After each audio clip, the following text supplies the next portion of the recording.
UP PCS 2025 वाले prelims के exam के लिए घटना सार हम देख रहे हैं। ये पेज नंबर 26 से स्टार्ट करेंगे। इसके पहले के जो पेज हैं वो सारे आपको पढ़ने हैं। उसमें से कुछ छोड़ने का फ़ायदा नहीं है, एक दो पेज आप छोड़ सकते हैं, लेकिन ज़्यादातर चीज़ें उसमें पढ़नी ही पढ़नी है। वो ओवरऑल समरी है। उसके अलावा जो अंदर से आपका राष्ट्रीय घटनाक्रम से स्टार्ट दिया हुआ है, इसमें पूरा नहीं पढ़ना है। पूरा पढ़ने से सिर्फ टाइम वेस्ट होगा। तो इसको पढ़ते समय आपको एक मार्क कर देना है कि लास्ट में क्या देखना है, रहेगा कि देखते समय क्या देखना है। नहीं तो पूरा पढ़ने का कोई फ़ायदा नहीं है। एक पेज में मुश्किल से 4-5 1 मिनट का भी नहीं है। तो अकॉर्डिंगली उसी हिसाब से देखना है। 1 मिनट लगाएंगे। अगर 200-300 पेज है, 200 से ऊपर पेज है इसमें, बाकी 20 पन्ने तो पढ़ने ही हैं। तो 200 पन्ने उसको 200 मिनट में रिवाइज करने में आसानी रहे लास्ट के दिनों में। अकॉर्डिंगली उस हिसाब से पढ़ना है। तो पहला देखते हैं कि सीपी राधाकृष्णन भारत के 15वें उपराष्ट्रपति बने हैं। व्यक्ति के रूप में ये 15वें हैं, वैसे ओवरऑल ये 17वें उपराष्ट्रपति हैं। इसके पहले ये महाराष्ट्र के राज्यपाल थे और उससे पहले झारखंड के राज्यपाल थे। अब यहाँ पे एक दो चीज़ें देखने वाली हैं कि इसके इलेक्टोरल कॉलेज में राज्यसभा के 12 मनोनीत सदस्य मतदान करते हैं। तो राष्ट्रपति के केस में क्या होता है, ये आप थोड़ा सा ध्यान से रिकॉल कर लीजिए। बस इतना ही है इसमें याद करने लायक, और कुछ नहीं है। नेक्स्ट देखते हैं स्वच्छ वायु रैंकिंग पुरस्कार। ये नेशनल क्लीन एयर प्रोग्राम जो है, राष्ट्रीय स्वच्छ वायु कार्यक्रम, उसके अंतर्गत दिया गया है। तो इसमें 3 कैटेगरी है। देखिए, ये चीज़ें रिपीट करेंगे कोई फ़ायदा नहीं होगा, इसको रिपीट करने से कोई फ़ायदा नहीं है।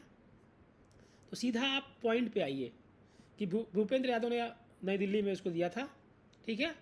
3 श्रेणियाँ हैं, 10 से ऊपर, 10 लाख से ऊपर, 10 लाख से 3 लाख के वाली, और 3 से कम वाली। तो 10 से ऊपर वालों में इंदौर पहले पे है, जबलपुर है, उसके बाद आगरा है। तो यूपी का आगरा जो 3rd पे है, फिर और यहाँ पे सूरत भी 3rd पे है। 10 से कम वाले में अमरावती है, उसके बाद आता है झांसी और मुरादाबाद। और 3 लाख वाले में इसमें यूपी का टॉप में तो नहीं दिखाई दे रहा है कोई, तो इसमें एमपी का देवास है, फिर परमाणु है, और अमदुल है आपका उड़ीसा का। परमाणु ये हिमाचल में है, बहुत सुंदर जगह है। नेक्स्ट है आपका, इसमें एक चीज़ और हुई थी, रामसर संधि में कुछ जो शहर हैं उनको अवार्ड किया गया था उसके अंतर्गत आर्द्रभूमि के लिए। तो इंदौर और उदयपुर को दिया गया था। बस इतना ही देखना है।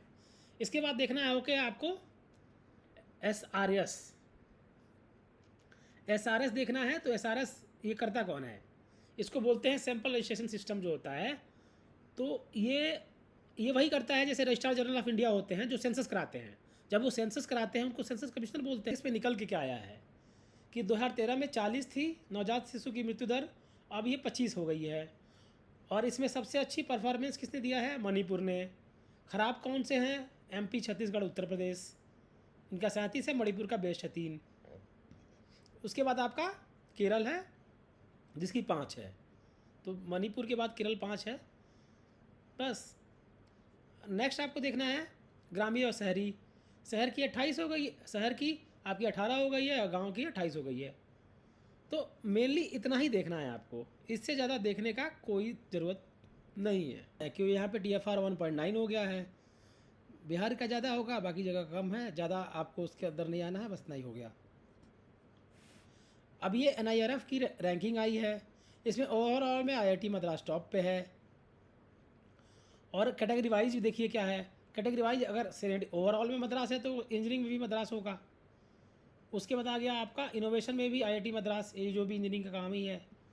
फिर रिसर्च में आपका IISc, AIIMS, NLU, ICR Delhi, इसमें सारे एकदम ही कॉमन सेंस वाले हैं। अगर नहीं भी पता हो तो यही मारना है आप। हो सकता है कि कभी दूसरी बार आए तो इसे चेंज हो, लेकिन नॉर्मली अगर आपको नहीं पता है तो ऐसे इंस्टीट्यूट मारने हैं। कृषि के बारे में पूछेगा, ICR मारना है दिल्ली का। NLU बेंगलोर का टॉप का है, सबसे टॉप यही में आता है। तो टॉप वाले ही हैं, इसमें ज़्यादा कोई अंतर है नहीं। तो न इसको याद भी नहीं हो तो आप मार लोगे। प्रबंधन में भी वैसा ही है, अहमदाबाद टॉप पे रहता है। फार्मेसी में जामिया दर्द है। आर्किटेक्चर में IIT रुड़की है। कॉलेज में हिंदू कॉलेज है। स्टेट की यूनिवर्सिटीज़ में जादवपुर है और अन्ना यूनिवर्सिटी है। अगर आप जो पहले लोग इंजीनियरिंग की तैयारी करते थे उनको तो आइडिया होगा, ये सब चीज़ें पहले भी टॉप पे थी। तो उस हिसाब से इसमें कुछ भी अलग से नहीं है। सस्टेनेबल डेवलपमेंट है, इसमें आपका IIT मद्रास है। तो ज़्यादातर चीज़ें वही हैं जो होनी चाहिए। ये चीज़ नहीं है, लेकिन बाकी सारी एकदम ही इजी गेस है। इसमें कोई भी याद करने जैसा नहीं है। अगर आपने कॉलेज के नाम सुने तो मार दोगे, कोई ज़रूरत नहीं है याद करने की, इसमें याद करने से कुछ नहीं है। इसमें पैरामीटर देख लीजिए, टीचिंग है, लर्निंग है, रिसर्च है, प्रोफेशनलिज्म है, ग्रेजुएशन का आउटकम है, आउटरीच, इंक्लूसिविटी है, परसेप्शन है। अगर इतना अंदाज आके पूछा तो, हालांकि पूछने की ज़रूरत नहीं है। अब भारत की 32 बिट की स्वदेशी चिप विक्रम लॉन्च हुई है। ये इंडिया सेमीकंडक्टर मिशन के अंदर हुई है। ये चिप्स को डिजिटल डायमंड बोला है मोदी ने। इसको बनाया है आपका SCL मोहाली और VSSC जो केरला में है। बस इतनी चीज़ें आप पढ़ने लायक, उसके अलावा कुछ मत देखने की जरूरत नहीं है। अगर ऐसे पढ़ोगे तभी कवर कर पढ़ोगे तभी याद आएगा, पूरी कहानी से कभी याद नहीं आएगा एग्जाम में। मैं इतना ही पढ़ता हूँ, इतना ही करके आता हूँ, इतना में भी फ्री हुआ है। जनजातीय भाषाओं के लिए भारत का पहला AI अनुवादक उसको आदिवाणी है। किस मंत्रालय ने किया है? ट्राइबल अफेयर्स मिनिस्ट्री ने किया है। कौन से इंस्टीट्यूट से इसमें? तो इतने सारे इंस्टीट्यूट दिए हुए हैं। बाकी ज़्यादा कुछ नहीं है इसमें। नेक्स्ट आइए, NSS का मॉड्यूलर सर्वे आया है। तो इसमें क्या निकल के आया है? बस उतना ही पढ़ना है। सरकारी स्कूल में कुल नामांकन 55.9 है। शहरों के क्षेत्र में 30% है, ग्रामीण क्षेत्रों में 66% है। कुछ डेटा व्यय के बारे में है कि गांव में कितना खर्च लोग करते हैं पढ़ाई पे। गांव में 8,000 है, शहरी क्षेत्रों में 23,000 का एवरेज है। बस इतना ही है, बाकी चीज़ें मुझे काम की नहीं लग रही हैं। जामनगर में विश्व का सबसे बड़ा एक तो एजा कॉम्प्लेक्स बनेगा। ये रिलायंस बना रहा है, जामनगर बना रहा है। ठीक है, तो ये चीज़ें याद रखनी है। इसका नाम है Dhirubhai Ambani giga energy complex. ठीक है, बाकी ज़्यादा इसमें जागने की कोई ज़रूरत नहीं है। कच्छ में भारत का सबसे बड़ा सौर स्थल भी बन रहा है, ये भी रिलायंस ही बना रहा है। 150 मेगावाट आवर की बैटरी कंटेनर की कैपेसिटी होगी। इससे ज़्यादा इतना सफिशियंट है। शिक्षा मंत्रालय की भारत की पहली स्कूली शिक्षा पर एकीकृत शिक्षा सूचना रिपोर्ट प्रणाली प्लस, यूनिफाइड इसको बोलते हैं। ये आपका है UDISE प्लस करके है, UD से प्लस। तो इसमें रिपोर्ट में क्या निकला है, बस इतना ही आपको देखना है। सिर्फ ये डेटा है, तो आप कितना याद कर पाओगे, आपने फिर हिसाब से इसको यूज करना है। इसको कुल मिला के अनुपात सब में इम्प्रूव हुआ है। यहाँ भी स्कूल नामांकन जो है, स्कूल नामांकन केस में स्कूल का नामांकन घटा है, बस ये आपका दिख रहा है। सबसे निचला स्तर है 18-19 के बाद का। स्कूल छोड़ने की दर भी घटी है, नामांकन घटा है, ये नेगेटिव चीज़ है। बाकी चीज़ें पॉजिटिव हुई हैं। छात्र सेवा अनुपात भी पॉजिटिव हुआ है। GER आपका इम्प्रूव हुआ है। और महिला शिक्षकों का 53 से 54 हो गया है। लड़कियों का नामांकन 48 से 0.1 से 0.3 तक हो गया है। बस इतना ही है। आपको क्या चीज़ें इंप्रूव हुई हैं, तो नेगेटिव सिर्फ स्कूल का नामांकन ही है, यहाँ पे कमी हुई है। बाकी चीज़ें इंप्रूव हुई हैं, क्योंकि स्कूल छोड़ने की दर घटने का मतलब इम्प्रूवमेंट ही होता है। लेकिन यहाँ पे अगर नहीं घट रहा है तो ये ख़राब चीज़ है। बस इतना ही देखना है ध्यान में। बाकी एग्जैक्ट डाटा को याद नहीं कर पाएगा, कोई फ़ायदा नहीं है। महिला सुरक्षा पर राष्ट्रीय वार्षिक सूचकांक की रिपोर्ट। अब इसमें दिया हुआ है कि महिला सुरक्षा के बारे में भारत का सुरक्षा स्कोर 65% है। इस रिपोर्ट को ही नारी नाम दिया गया है। 31 शहरों में सर्वेक्षण हुआ था इसका। नॉर्थ कैप यूनिवर्सिटी है और जिंदल ग्लोबल लॉ स्कूल इन्होंने किया था इनको। तो बेस्ट शहर है वो कोहिमा है, विशाखापट्टनम है, भुवनेश्वर है, इजॉल है, गैंगटॉक है, ईटानगर है। कोई हिंदी बेल्ट का शहर नहीं होगा, आपको पता है, कॉमन सेंस है। तो हिंदी बेल्ट का कुछ भी आ जाए तो नहीं करना है। इसमें कोई जगह हिंदी मेन लैंग्वेज नहीं है। खराब में जितने हैं इसमें से ज़्यादातर सब में हिंदी बोलने वाले लोग, या तो हिंदी बेल्ट जगह है, हिंदी वाले लोग काफ़ी हैं। कोलकाता में भी काफ़ी हैं। तो ये आपका वैसे याद करने के लिए बोल रहा हूँ मैं, ऐसा हिंदी वालों को क्रिमिनल नहीं बोल रहा हूँ मैं। ठीक है, अब नेक्स्ट है क्या, भारत की पहली सेमीकंडक्टर पायलट लाइन सानंद है गुजरात में, वहाँ पे सेमीकंडक्टर लाइन का स्टार्ट हुआ है। ठीक है, बाकी इसमें देखने जैसा कुछ नहीं है। ऊर्जा दक्षता सूचकांक, दक्षता मतलब एफिशिएंसी होती है। तो इस सूचकांक में किसने, ये कौन सा बनाता है, BE करता है, ब्यूरो ऑफ एनर्जी एफिशिएंसी वाला करता है ये। इसमें निकला क्या है, समूह 1 में है जहाँ पे मिलियन टन तेल समतुल्य यहाँ पे आपका एनर्जी सेव हो रही है, उसमें आपका ये महाराष्ट्र हो गया। सेकेंड कैटेगरी में आंध्र प्रदेश टॉप पे है, थर्ड में असम है और फोर्थ में त्रिपुरा है। ठीक है, उत्तर प्रदेश आपका अचीवर्स में है। अचीवर्स आ गया आपका जो सेकेंड कैटेगरी होती है उसमें, इस वाले कैटेगरी में है यूपी अचीवर्स वाले में। नेक्स्ट देखें आपका नीति आयोग का शैक्षिक राष्ट्रीय समीक्षा, ये एसडीजी के अंतर्गत ही होता है, एसडीजी ही इसका आधार है करने के लिए। तो इसमें ज़्यादा कुछ याद करने जैसा नहीं है, बस ये कौन कराता है इतना देख लो, नीति आयोग कराता है बस। अब कुछ एसडीजी दिए हुए हैं, ये देख लेना आप, गरीबी भूखमरी ऐसे स्टार्ट होता है, फिर कुछ कॉमन सेंस शुरू वाले तो एकदम है कि गरीबी हो है, फिर भूखमरी होगी, फिर बीमारी हो जाएगी तो हेल्थ आ गया, तो अकॉर्डिंगली फिर चौथा आ जाएगा, पाँचवा आ जाएगा, उस तरह से याद करोगे तो याद हो जाएगा। जो भी बड़ी बड़ी बातें हैं वो लास्ट में होती हैं, छोटी बातें हैं वो शुरू में होती हैं। मतलब गरीबी छोटी बात नहीं है, लेकिन जो मॉडर्न इशूज़ हैं वो लास्ट में है और जो परपेचुअल इशूज़ हैं वो स्टार्ट में होते हैं एसडीजी में। तो बस इस तरह से आप ऑप्शन लगाने में थोड़ी सहायता मिलेगी आपको। भारत का पहला राष्ट्रीय बायो फाउंड्री नेटवर्क लॉन्च हुआ है। ये आपको बायो E3 याद है? नहीं याद है तो याद करके आओ बायो E3 क्या था। ठीक है, उसी के अंतर्गत ये सब चल रहा है। इसमें 6 संस्थान हैं आपके, IFT है, कोशिका विज्ञान केंद्र, टाटा मेमोरियल है, बस इतना ही, इसमें मत याद करिए। खेल प्राधिकरण बनने वाला है, खेल प्रशासन का अधिनियम बनने वाला है। खेल प्राधिकरण तो ऑलरेडी है, साई बोलते हैं उसको। तो यहाँ पे प्रशासक बनेंगे, राष्ट्रीय खेल बोर्ड इसके अंदर आएगा। हालांकि अभी एक्ट बना नहीं है तो ये सवाल नहीं आना चाहिए, इसको इग्नोर कर सकते हैं, कोई फ़ायदा नहीं इसको पढ़ के। आयकर संशोधन विधेयक, इसमें कोई भी पढ़ने की ज़रूरत नहीं है मेरे हिसाब से, ये इग्नोर करने लायक है।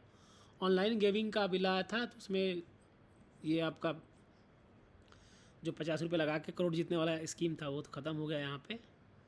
इसमें ई स्पोर्ट्स वगैरह और चीज़ें खाली इम्प्रूवमेंट करने के लिए शायद बाद में लाने के लिए सब किया गया है। नेक्स्ट है खान खरीद का अधिनियम, ये भी बिल है, ये भी आने की प्रोबेबिलिटी नहीं है। ये प्रबंधन अधिनियम है, इसको भी पढ़ के कोई फ़ायदा नहीं है। 130वां संशोधन विधेयक था, ये इंपॉर्टेंट है, थोड़ा चर्चा में था क्योंकि 1 महीने ज़्यादा जेल में रह जाएंगे तो पद से हटा दिया जाएगा, ये वाला था। बस इतना ही आपको याद रखना है, बाकी जानने की जरूरत नहीं है। अब ये देखिए यहाँ पे केंद्रीय मंत्री परिषद आपको आता है आर्टिकल 75 में, ये आप देख लीजिए। तो ये सब चीज़ें आपको देखना है जो इम्पोर्टेंट इसमें कुछ दिख रहा है, तो जैसे अनुच्छेद 75 के बारे में दिया है बस। फिर देखिए प्रधानमंत्री की भारत यात्रा किए थे, इसको भी जानने को जरूरत नहीं है। फिर की राजधानी है सुवा, SUVA, बस ख़त्म। जनजाति कार्यालय का आदि कर्मयोगी, आदि मतलब जो आदिवासी लोग हैं उनके लिए कर्मयोगी का अभियान है ये। तो ये लीडर्स बनाएंगे, जैसे एक कर्मयोगी वाला अभियान है, उधर भी है, मिनिस्ट्री ऑफ पर्सनल वगैरह का भी है, तो उसमें IAS लोगों के लिए है, अभी ये आदिवासियों के लिए है, तो ये भी आदि कर्मयोगी हो गया। बस इतना ही है, ऐसे याद रखिए आपको। 1 लाख गांव है इसमें, गांव प्रधान, बस ख़त्म। पटना पूर्णिया एक्सप्रेसवे को राष्ट्रीय एक्सप्रेसवे का दर्जा मिल गया है, इसको NE9 बोलेंगे, बस ख़त्म। ऐसे पढ़ना है तो पढ़ना ख़त्म होगा, नहीं तो इसी में पलटते रह जाओगे। क्योंकि कुछ चीज़ें होती किसी पन्ने में ज़्यादा याद करने वाला होगा, तो उसके लिए हमें बचाना है अपना माइंड की कैपेसिटी और टाइम दोनों। केरल भारत का पहला पूर्णतः डिजिटल साक्षर राज्य घोषित हो गया है। इसके अलावा कौन सा और हुआ था एक बार देख लेना आप लोग।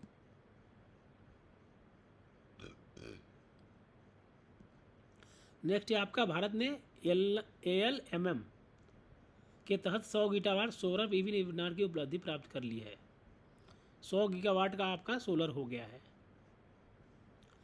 ठीक है, 230 तक आप सब 500 का टारगेट है, बस ये याद रख लो, इतना ही काफ़ी है। मध्य प्रदेश में ग्रीनफील्ड हाईवे बन रहा है, बस। नीति आयोग का होम स्टे पर पुनर्विचार नीति, ये आप देख सकते हो। हाँ, यहाँ इम्पोर्टेंट है,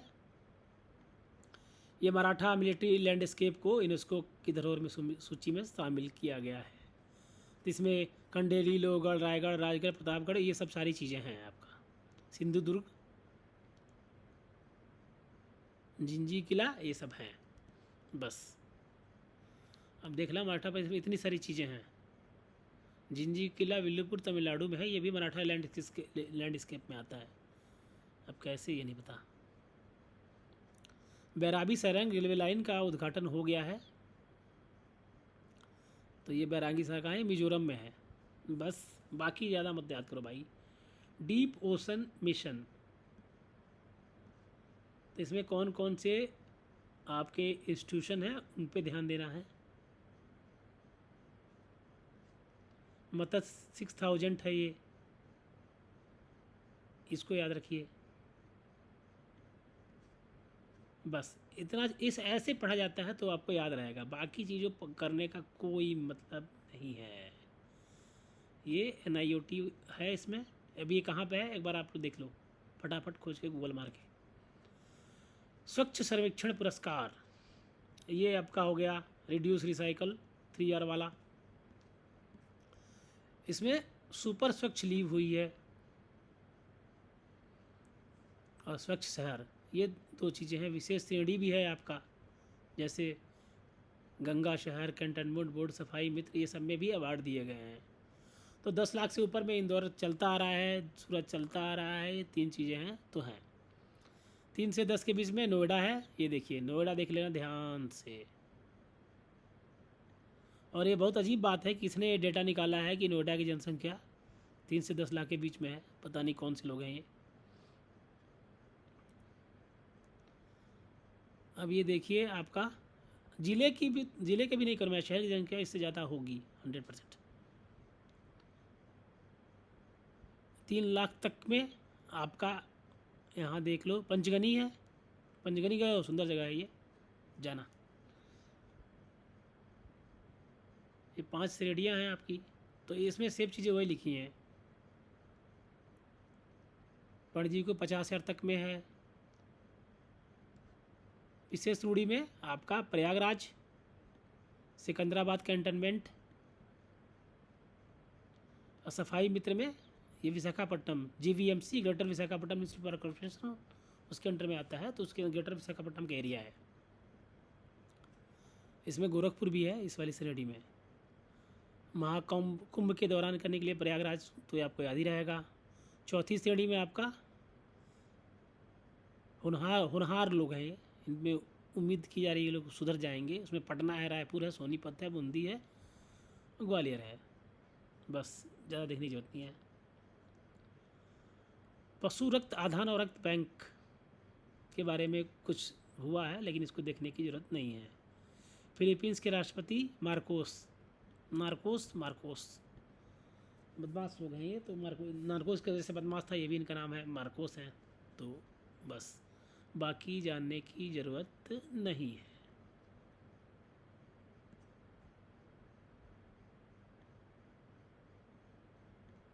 ये दो चीज़ दी हुई हैं, हालांकि इम्पॉर्टेंट लग रहा है मुझे। इसरो और नासा का निसार है ये अपर्चर रडार है।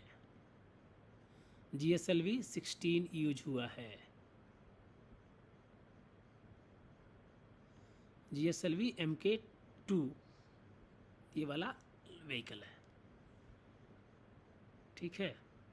ये सन सिंक्रोनस ऑर्बिट में है ये, बस। बाकी ऐसे इतना ही पढ़ना है, ऐसे पढ़ा करिए आसानी से हो जाएगा आपका काम। नागालैंड में लुप्त रहा एशियाई कछुआ, इनको जंगल का छोटा हाथी बोला करते थे।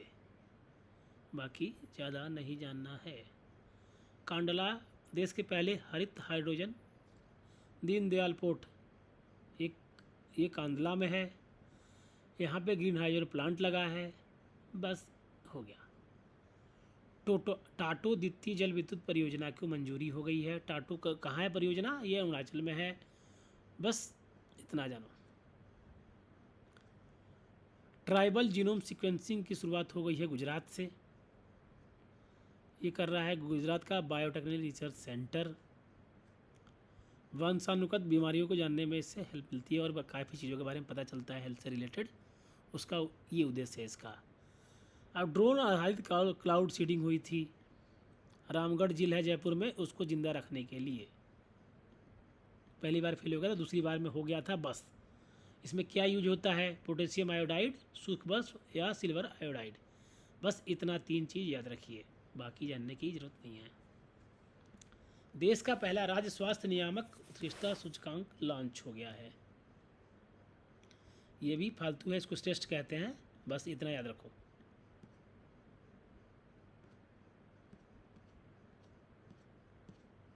भारत की सबसे लंबी रूट वाली वंदे भारत ट्रेन सेवा का उद्घाटन हुआ है। ये कहाँ से है? नागपुर से पुणे। ये काफ़ी लेंथ है इसकी, सबसे लंबी है, 12 घंटे की है। एशिया की सबसे लंबी मालगाड़ी का नाम है रुद्रास्त्र। ये सब चीज़ें बस इतनी ही याद रखनी है। इसकी लेंथ है 4.5 किलोमीटर। बस भाई लोग इतना ही है। गंज ख्वाजा रेलवे स्टेशन से गढ़वा गई थी, अगर गढ़वा आप जानते हो तो, नहीं तो बस। पशु स्टेम सेल बायो बैंक, ये कहाँ खुला है आपका? हैदराबाद। ये राष्ट्रीय पशु जैव प्रौद्योगिकी संस्थान, ये भी याद कर लीजिए, आप भी सब कभी पूछ दे ऐसा तो इसी के अंदर ही बना है ये, बस इतना ही काम का है। बाल न्याय अधिनियम के तहत सांकेतिक भाषा विशेषज्ञों को पैनल में शामिल करने वाला पहला राज्य पंजाब बन गया है। बस। लद्दाख में केंद्र शासित प्रदेश का पहला वनस्पति उद्यान बना है इसका आपका। बस इतना ही है। दिल्ली विधानसभा पूर्णतः सौर ऊर्जा से संचालित पहली विधानसभा बन गई है। इसमें कुछ भी इम्पोर्टेंट नहीं है। कॉमन सेफ्टी सेंटर सेक्रेटेरिएट का उद्घाटन हो गया है, वही जिसको सेंट्रल विस्टा का पार्ट है ये। विश्व का पहला ऊर्जा संचरण उद्यान बाबूजी वनम, कान्हा शांतिवन बाबूजी वनम बोला जाएगा इसको, हैदराबाद में। ठीक है, बस इतना ही। औषधीय पादप बोर्ड, बस ये संस्थान ही इम्पोर्टेंट है, बाकी इसमें से बाकी चीज़ें इम्पोर्टेंट नहीं है। ठीक है, ये आपका कहाँ पे है ये देख लीजिए, बस इतना ही है इसमें, बाकी छोड़ दीजिए। भारतीय पारंपरिक ज्ञान डिजिटल लाइब्रेरी करने वाला भारत पहला देश बन गया है। पारंपरिक ज्ञान डिजिटल नॉलेज के लिए ये शुरू हुआ है। डिजिटल है तो कहीं स्टार्ट तो हुआ नहीं होगा, ये तो AI फॉर ऑल के अंतर्गत है ये, बाकी इसमें जानने की जरूरत नहीं है। शेर जनसंख्या की रिपोर्ट आई है, शेर जनसंख्या की रिपोर्ट आई है, ये 16वीं है। इसमें 891 हो गया है, 32% इम्प्रूव हुआ है। अमरेली में सबसे ज़्यादा शेर हैं। सर्वाधिक वृद्धि मटियाला अभयारण्य में हुई है। गिर में गिरावट हुई है। ये इतना आपको ध्यान देना है। केरल राष्ट्रीय संरक्षित क्षेत्रों के राष्ट्रीय मूल्यांकन के टॉप पे है। जनरली ऐसे चीज़ों में केरल ही टॉप पे होता है, तो आप देख लेना। साउथ के दो तो ये हो गए। एराविकुलम लिखा है एक, ये जीके के लिए आप देख लीजिए। एराविकुलम कहाँ है? नीलकुंजी यहाँ फूल होते हैं, इसको ध्यान रखिए। पश्चिमी घाट यूनेस्को में विश्व धरोहर में आता है। केरला का मथिकेतन 16 ये राष्ट्रीय उद्यान भी है। यहाँ पे गैलेक्सी मेढक होता है। ऐसे पढ़ोगे तो काम का आएगा, इस तरह से आपको करना है बस। केंद्र शासित में चंडीगढ़ टॉप पे है, फिर उसके बाद नीचे सबसे नीचे लास्ट में आपका लद्दाख है। शिक्षा मंत्रालय की ग्रेडिंग सूचकांक आई है PGI करके, तो इसमें दक्ष है भाई, इसमें देखने का कोई मतलब नहीं है। चंडीगढ़ यहाँ पे इतना इसको मिला है ग्रेड, प्रचेष्टा 1 में है ये। फिर आपको नेक्स्ट देख लेना है 10 राज्यों पे, पंजाब दिल्ली गुजरात ये हैं, बाकी देखने की ज़रूरत नहीं लग रही मुझे। क्वांटम कंप्यूटिंग वैली बना रहा है आंध्र प्रदेश, अमरावती इसका नाम है, अमरावती क्वांटम वैली। इसकी राजधानी जो है अमरावती। अमरावती कहाँ पे है? गुंटूर और विजयवाड़ा के बीच में। केरल में भारत का पहला तितली अभयारण्य बना है, अरलम नाम है इसका। बस इतना ही काम का है। बिग कैट अलायंस की पहली सभा हुई थी नई दिल्ली में, बिग कैट अलायंस की, IBCA जो है उसकी पहली महासभा भारत में हुई थी। इसमें ये बिल्ली वाली गैंग में कौन कौन आता है? प्यूमा आता है आपका, बाघ आता है, शेर आता है, तेंदुआ आता है, हिम तेंदुआ आता है, चीता, जगुआर, पूमा, ये इतने जानवर आते हैं बिग कैट के अंदर में। इसमें कोई बिल्ली नहीं आती है। बस इतना ही है, बाकी मत जानिए। HAL का करार हुआ इसरो के साथ SSLV के तकनीकी हस्तांतरण में, ये भी बेकार का है। दसॉल्ट रिलायंस एविएशन ने आपका बनाया है फॉल्कन 2000 जेट का उत्पादन ये करने जा रहे हैं। ठीक है, और इसका लड़ाकू विमान जो है ये आपका दसॉल्ट के साथ हुआ है, लेकिन ये फॉल्कन जेट है इसका रिलायंस के साथ हुआ है। ये 2 क्वेश्चन यहाँ बन सकते हैं। तो इस तरह देखिए हम 46वें पेज पे आ गए। मुश्किल से 20 मिनट या इसी के आसपास हुआ होगा। इस तरह से आपको अगर सही लग रहा है तो मैं और आगे बना दूंगा, नहीं तो इसको बंद कर देंगे।